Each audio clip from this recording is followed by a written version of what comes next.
You unlock this door with the key of imagination. Beyond it is another dimension, a dimension of sound, a dimension of sight, a dimension of mind. You're moving into a land of both shadow and substance, of things and ideas. You've just crossed over into the Twilight Zone.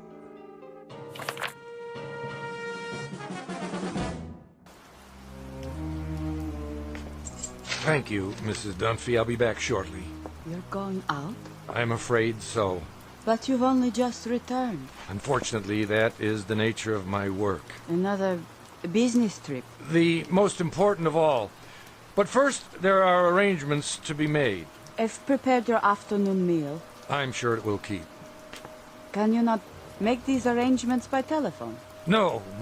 Some things can't be left to chance. In the meanwhile, follow my instructions precisely, to the letter, Mrs. Dunphy. Do I make myself clear? I believe so. You believe so? Then let me make it absolutely clear. Sit down for a moment. But if you're on your way... It's necessary that you understand. And the only way to be sure is to tell you how it began. Please. If you wish, sir. I must warn you, it's an incredible story. I, of all people, know that. So incredible that you won't believe me at first. I'm going to tell you everything. Then you will believe. Because you must. You must believe. Do you know Central Europe? Europe? Only as a child, sir. It started there many years ago, after the First World War. I was on a walking tour of France, Belgium, and Germany. I decided to travel alone with only a small pack. The confidence of youth. Germany was magical then, a place of valleys and mountains and swift, dark rivers. There was nowhere else like it, a fertile land where everything grew tall and straight out of the earth. I was struck by the richness of the soil, the verdancy of the hills. Stepping across the border from Belgium, where the mustachioed guards saluted like tin soldiers, I entered a different world. Everywhere I looked, a swelling green ocean. On the farthest hills, tall, ancient buildings of stone. Estates, monasteries, castles, or what have you. Some of them in ruins. I stood a moment at the border and watched the hawks circling above, wondering how such a miracle could be. It was as if I had passed through an invisible door from a musty room into a magical kingdom of winds and light. But so much can change in an afternoon. By nightfall, clouds filled the sky and a storm moved in to darken the landscape. The nearest village was miles away. I was unprepared, dressed for a stroll up the Champs-Élysées, perhaps. In minutes, I was drenched and chilled to the bone. Then I saw it, a medieval castle, bombed almost to ruins, sitting like a broken fingernail atop Schwarzhof Mountain. I came to a wall of gray stone. There was an iron gate. Please! Please! Someone, please let me in.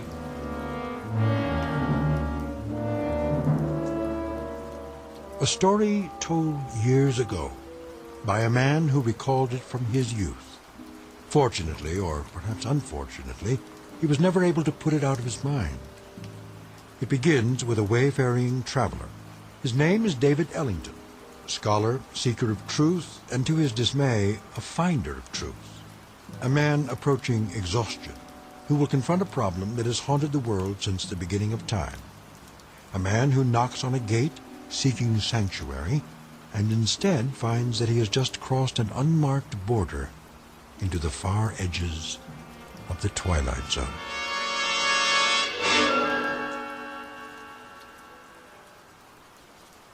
And now, The Twilight Zone and our story, The Howling Man, starring Fred Willard, with Stacy Keach as your narrator.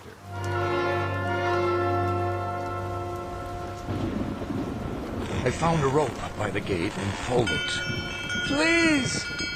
Someone!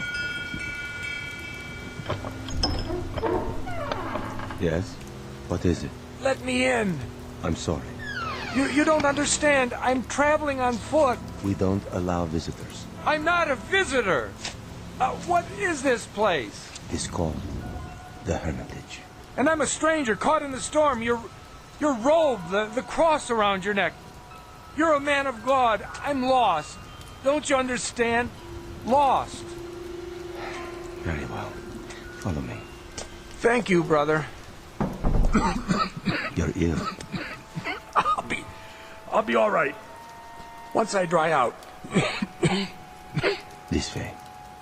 What are these rooms? A barred window in each door. They look like, well, cells. All are empty now. I see, but what were they? Wait here. What for? I'll speak to Brother Jerome. Who?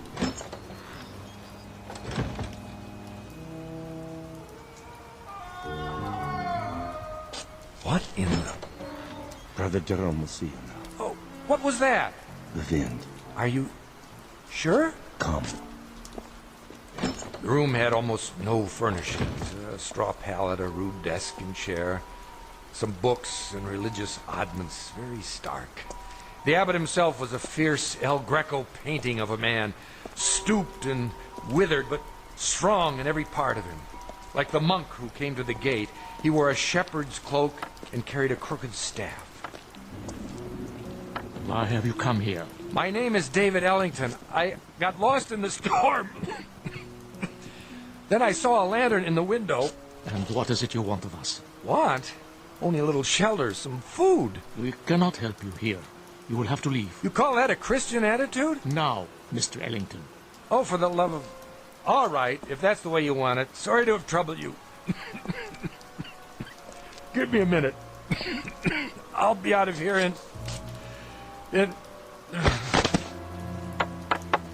Brother Christophorus, Yes? carry him out of here. At once. Right away.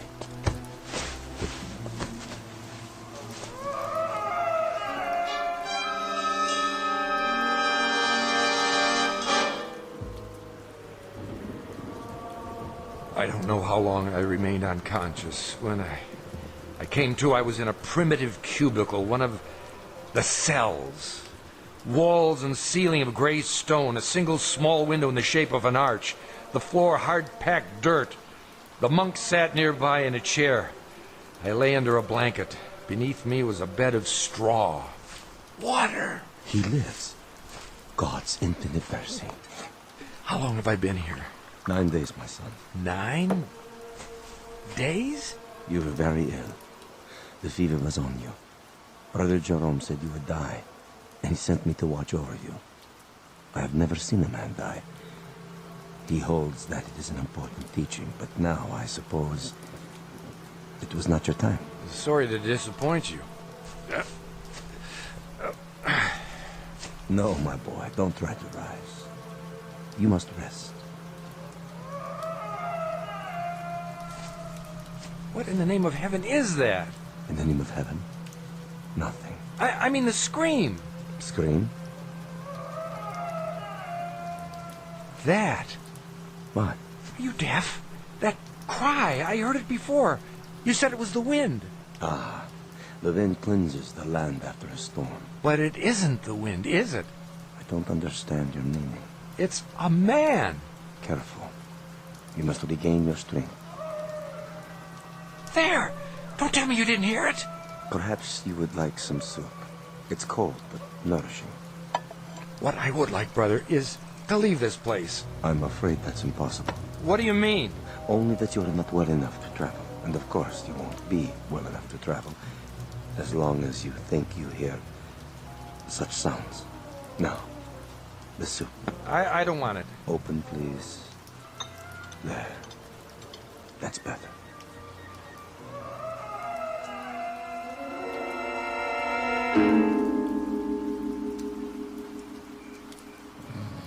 Over the next few hours, my strength did return, or at least some of it. I waited until the monk had fallen asleep. Then at last I made my move. The door was held shut by a simple iron bolt. I had only to slide it a few inches without waking him. I was almost free, but I could not remember which way we had come. When I turned into another corridor, I realized I was lost. It was a maze of dark passages and doors. Here, a part of the ruined ceiling was broken away, and I saw that the moon had risen. In the naked light of the moon, I saw one door different somehow from the others. At first, I was not sure why. Then I realized that in place of a bolt, it was held shut by a piece of wood, a mere stick, crooked and curved, like the peculiar staffs carried by the monk and the abbot, only in miniature, no greater in length than, well, than my forearm. On this door, in this door alone, a small wooden staff replaced the iron bolt. How odd! I looked through the opening in the door.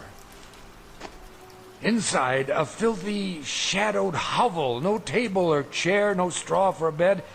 It appeared to be empty. What?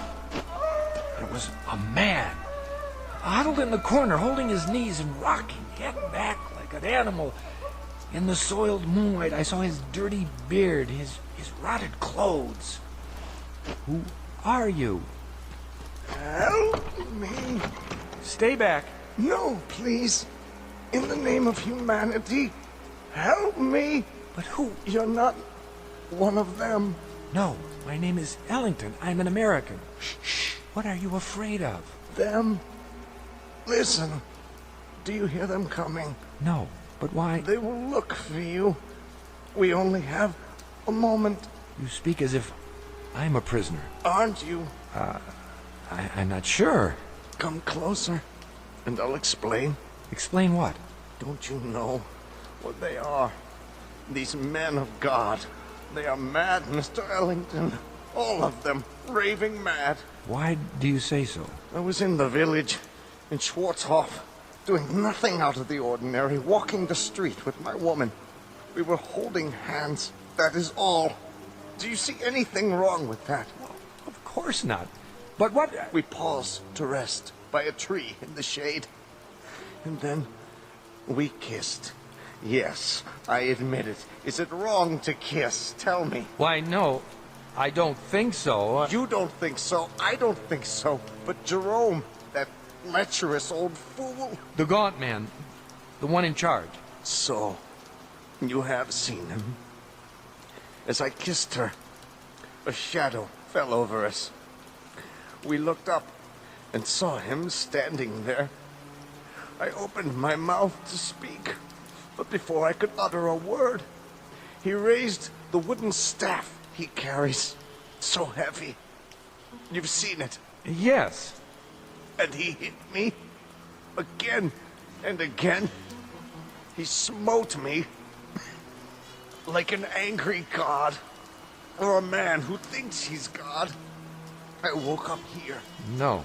I swear. They flogged me with knotted ropes. I asked for food. They would not give it to me. I begged for water. They gave me none.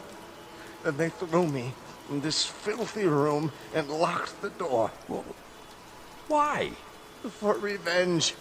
Jerome wanted my woman. Are you sure? Yes. That disgusting old man, that fanatic. He wanted her. And when she refused his advances, he took his fury out on me. Your story, I find it difficult to believe. Of course you do. That's the strength of the man. He makes his madness seem a harmless thing, the beliefs of a religious zealot. But this is not a religious order, Mr. Ellington. These brothers of truth. Is that what they're called? That's what they call themselves. The real truth is they're outcasts, misfits, cut off from the world because the world will not have them. Have you heard of their sect before, of this Hermitage? No, I haven't. Mr. Ellington, you must believe me. I don't say they're all evil, only mad. And here, within these walls, they answer to no law but their own. Wait for me. Where are you going? I'll speak to Jerome. No, you mustn't. If I remind him that false imprisonment is a crime... I tell you, he's the greatest maniac of them all. Quick! He's coming. Hide yourself. Mr. Ellington. No, no.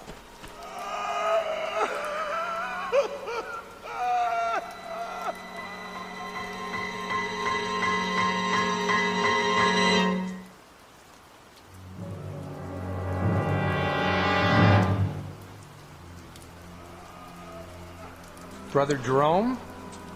I did not know you were well enough to walk. I still feel weak. Brother Jerome... Come with me, please. Look here, This way. Where were you going? I was looking for you. It was unwise for you to wander on your own. The corridors can be treacherous. Oh, can they? In what way? The building is very old. One might trip and fall without a torch. Or go where one is not meant to go, is that it? See something perhaps that you're ashamed of? I do not know to what you refer. Don't you? Oh, then you don't know the grounds very well. I saw something just now that violates the law of this country and of humanity. I must ask you... And I must ask you, Mr. Ellington, to leave the Hermitage at once. We lack proper facilities to care for the ill. You certainly do. Arrangements can be made in Schwarzhof. Just a minute. No, not a minute. Not an extra second, Mr. Ellington. Now. I thought you were concerned about my health. I am. But now you want me gone regardless. Why? I have explained that. You've explained nothing. Based on what I've seen, I question your motives. I question your entire operation here. You are making assumptions. I certainly am. Now, look, no one invited me to come here. I realize that. I arrived unexpectedly, and you're not prepared for visitors. But I had no choice. And there is no excuse for your behavior.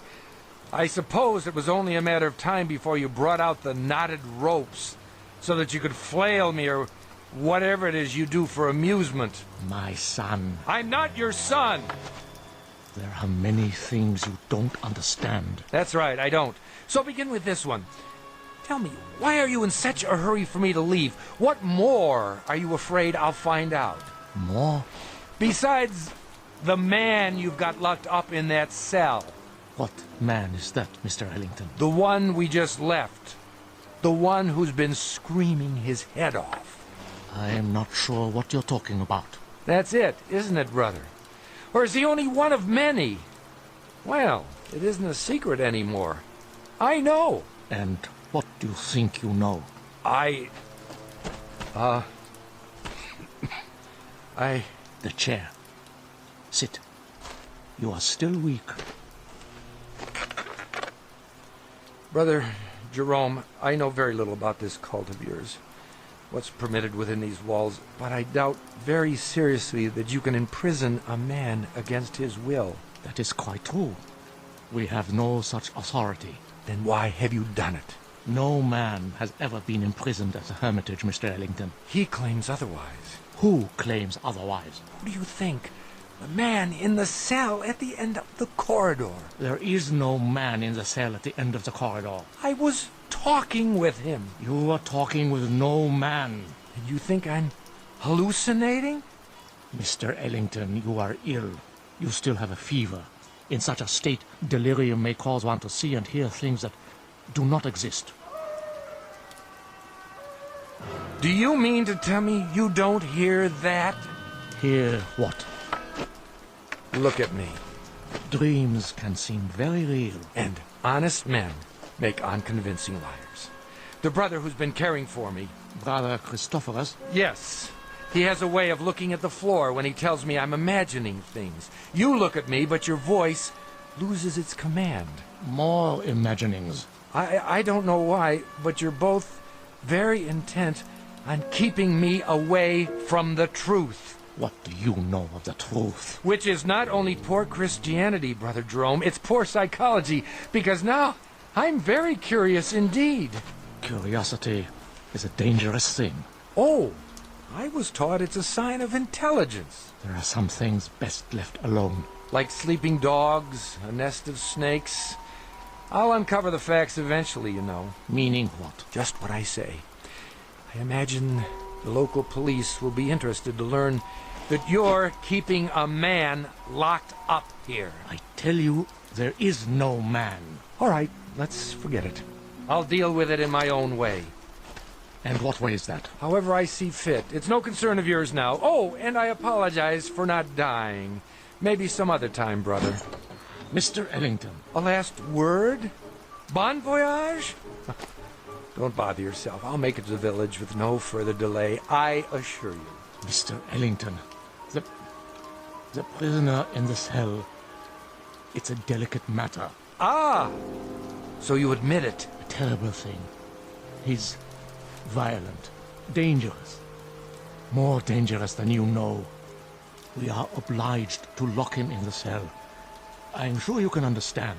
I understand that you're still lying to me. Goodbye, Brother Jerome.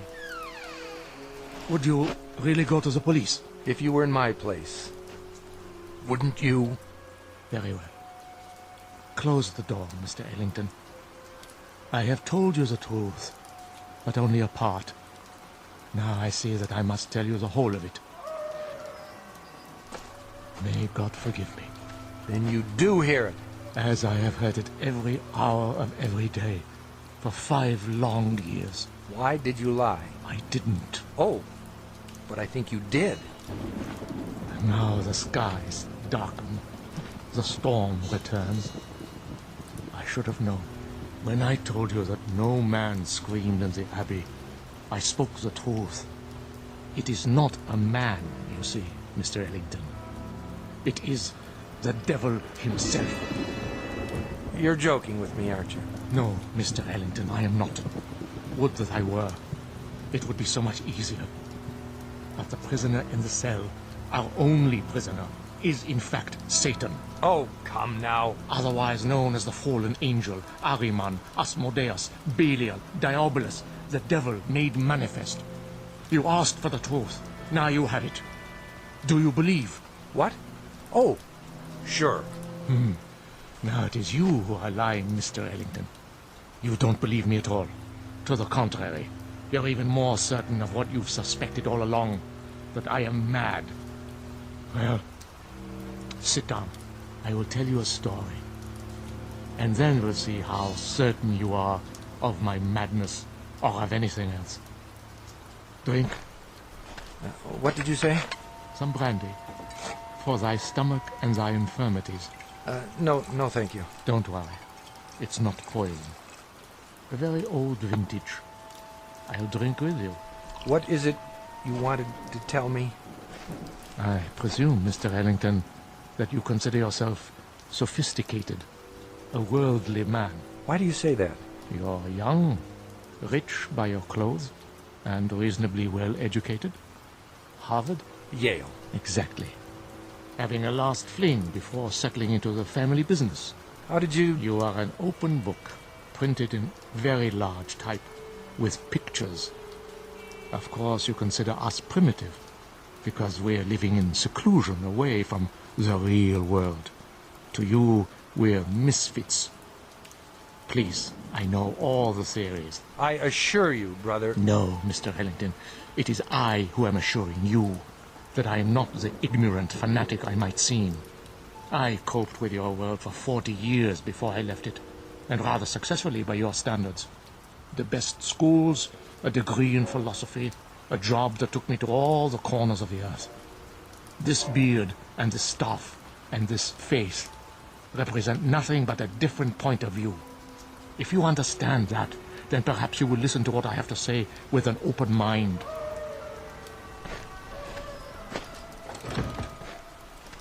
Go on. 5 years ago, there were no screens at the Hermitage. This was simply the bombed-out ruins of a castle belonging to the family Wolfren. How did you come by it? Baron Wolfren turned it over to the Brothers of Truth as a gesture of charity. Our task was to tend the great vineyards and save what souls we could by constant prayer. But this isn't a formal religious order, is it, brother? We believe that we are recognized by God. Truth is our only dogma. We are committed to it as man's greatest weapon against the devil, who is the father of all lies. Please, continue. You were tending the vineyards. At that time, not very long after the Great War, the world was in chaos. Everywhere there was unhappiness, except in the village below. Really? For some reason, the people of Schwarzhof refused to yield to despair. They lost none of their faith. They continued, as they had for years, to be honest and God-fearing and happy. The village was a plum to Satan, one he could not resist. So he came here, drawn to it as a moth is to light, and embarked upon a program of corruption. But you stopped him. Yes. You see, Mr. Ellington, he made the same mistake you are making now. He underestimated me. He thought he would have no difficulty tempting an old fool. I had him in the cell before he knew what happened. But if he's the devil, how do you keep him from escaping? With the staff of truth. The one barrier he cannot pass. Mm-hmm. And when he first came, just how did you recognize him? I had seen him before, in every part of the world. Wherever there was sin, wherever there was strife and persecution, there he was also. Sometimes he appeared only as a spectator, a face in the crowd. But he was always there, in all times and places. So you understand now, I trust, why you must say nothing of the things you have seen and heard. Brother, not that I doubt you, but is it possible that you've made a mistake? No. Think, Mr. Ellington, of the peace in the world these 5 years. Think of this country now. Is there another like it? But you haven't put an end to suffering. There's still murders and robberies. Even now, while we talk, people are starving. The suffering man was meant to endure, my son. We cause much of our own grief, and need no help from him. It is the unnatural catastrophes, the great wars, the overwhelming pestilences, the wholesale sinning that we have ended. The world is rebuilding. A great dawn will come. Enough. You've made your case. I believe you, brother. Do you? Truly? I admit I was doubtful at first, but you've convinced me. Absolutely. I promise to keep your secret. Good. Tomorrow, if you feel well enough, you may leave. For now, let the storm pass over. Brother Christophorus will look after you. If you would, go directly to your room. I will. Good night, brother, and thank you. I was glad our conversation was over. It was clear that he was quite mad. I thought of his wild beard, his eyes in the flickering candlelight, and I was relieved to be away from him. The devil, indeed. But the storm had returned, and I was not yet fully recovered. I would pass one more night in this place. What, I wondered, should I do before morning comes?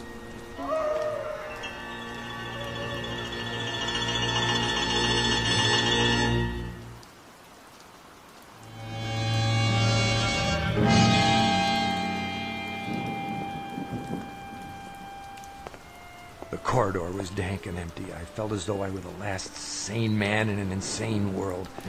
What Brother Jerome had told me was utter nonsense, the product of a deranged mind. But his belief, his faith, as he called it, was heavy in the air, infecting the very stones. To bring it down would require outside help, but perhaps I could start that very night with an act of pure, unselfish humanity. Psst. Are you in there? Where else would I be? I thought you weren't coming back. I had a meeting with Brother Jerome. What did he say? He lied to you, didn't he? He said that you're Go on. What? the devil. The devil. Oh, that's good. That's wonderful. What a dream for an old man. Himself a devil. To catch Satan and lock him away in this god-forsaken place. You don't believe him, do you? Of course not. then help me. If I let you out now, while they're awake, they may catch you before you leave the grounds. There's always the possibility. But another hour here, you don't know what it's like. Look here, why don't I just go and get the authorities? When? As soon as morning comes. I'll find the path to the village and... No! It would be my death warrant. The authorities will return and find nothing. Who knows what will have happened to me by then? Jerome is mad, but he's shrewd, too. He won't leave any evidence behind. Then, what can we do? You must let me out now. There doesn't seem to be a lock on your cell, only this small shepherd's staff. You could almost reach through the bars and remove it yourself. I've tried. It's wedged in such a way that I can't get my fingers around it. Here, I think I can get it. Quickly. Wait. Brother Christophorus. There you are. Brother Jerome was fearful. You might lose your way. No, nothing of the kind. Come along.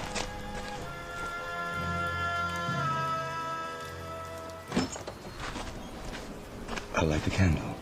There is bread and water on the table, and more soup to give you strength. Thank you. Rest now, Mr. Ellington. Remember, you're still a very sick man. I'm feeling much better. Nonetheless, Brother Jerome has asked me to watch over you. Really, that isn't necessary. It is my duty. The chair is sturdy, and the candle is fresh. Wait a minute. Why are you locking the door? To protect you. But you're locking us both in. Never fear. I have the key. It is not long till morning. But... Sleep, Mr. Ellington. You are a weary traveler. Soon you'll be back with your own kind. With a comfort, eh? You will forget all you have seen here. I watched the monk as he sat heavily in the chair. I was a prisoner, no doubt about it.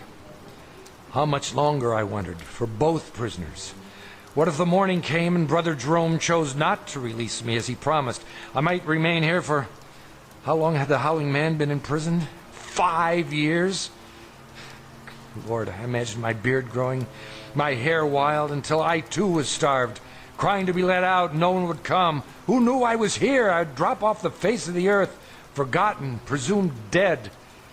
Brother Christophorus had the keys around his neck, but until he fell asleep, I was at his mercy. It was almost dawn when I dared to move. I had to be careful not to wake him.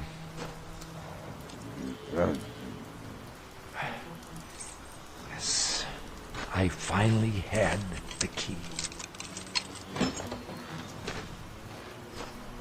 I locked Brother Christophorus in the cell. There was no time to spare. I knew I must release the Howling Man before I left the Hermitage. You come. Good. What do you want me to do? Lift off the wooden bolt. Are you sure this is all that holds you in? A small carved stick? Yes, lift it off, I tell you. But surely you could have forced the door and broken it. Please! There is no time for talk. In the name of mercy, if you fail now, they'll kill both of us. All right. Hurry. I'm trying. I just need to slide it out of the latch. Mr. Ellington, where have you gone? Hurry! Hurry! A moment. Stop him! Stop him! Now! Brother Jerome, come quickly. I am free. Stop! I command you. The other way.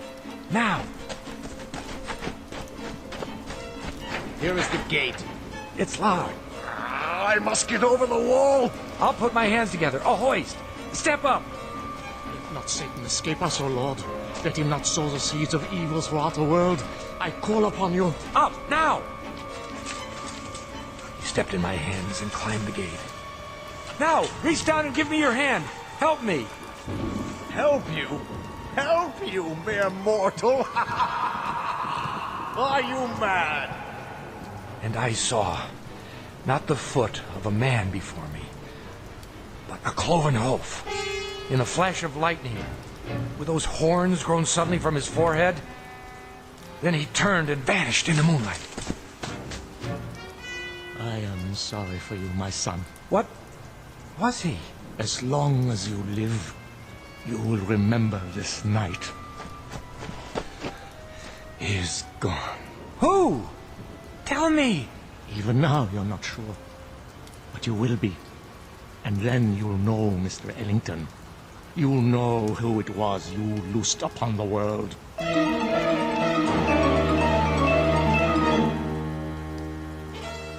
The monks were mad, I thought. Or the Howling Man was mad. Or I was, or the whole world. But Brother Jerome was correct. I could not forget.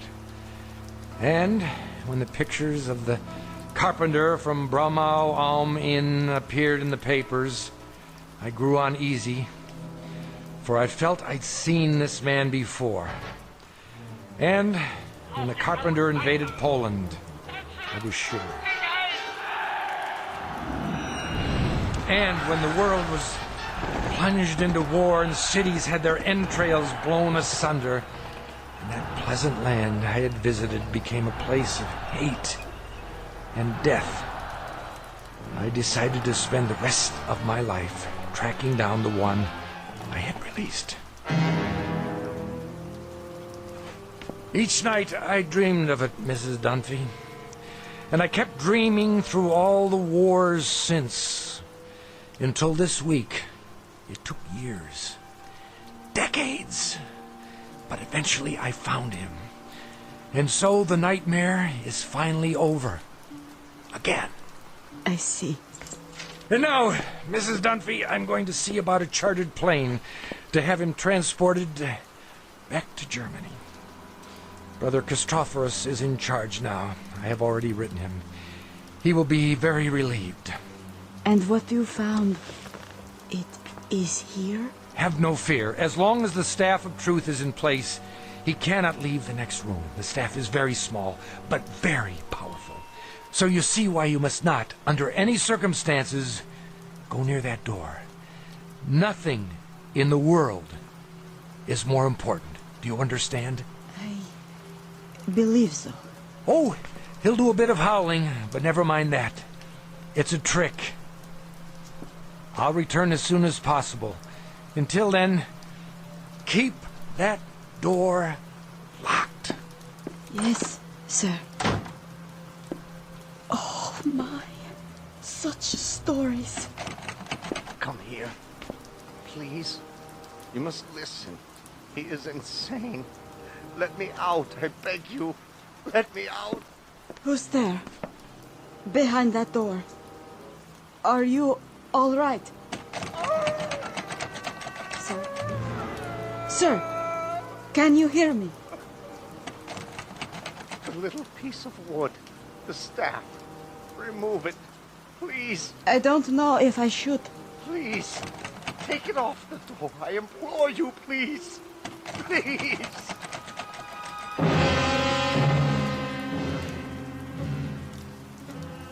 Ancient folk saying, you can catch the devil, but you can't hold him long. Ask Brother Jerome, or Brother Christophorus, or David Ellington. They know, and they'll go on knowing to the end of their days in the Twilight Zone. More from the Twilight Zone after this. You are about to enter another dimension, a dimension not only of sight and sound, but of mind. A journey into a wondrous land of imagination.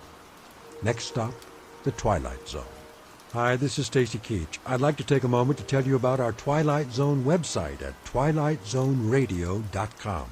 At twilightzoneradio.com, you'll find the latest information on these Twilight Zone radio dramas, including behind-the-scenes photographs, plus the newest product releases, trivia contests, ways to contact us, other Twilight Zone-related info and merchandise, plus links to other fascinating websites. So make your next stop twilightzoneradio.com. Visit twilightzoneradio.com to purchase these Twilight Zone radio dramas on cassette and CD, or call toll-free 1-866-989-ZONE. That's 1-866-989-9663.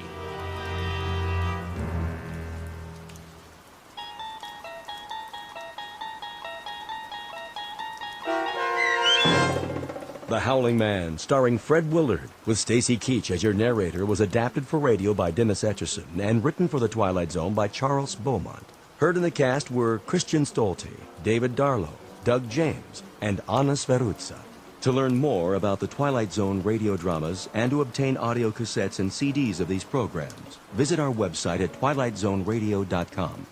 The producers of The Twilight Zone wish to thank CBS Enterprises, Carol Serling, Dennis Etchison, Dick Brescia Associates, Claire Simon Casting, Terry Jennings, XM Satellite Radio, Sirius Satellite Radio, our sponsors, and our radio affiliates for helping make this series possible. This copyrighted radio series is produced and directed by Carl Amari and Roger Wolski for Falcon Picture Group. Doug James speaking.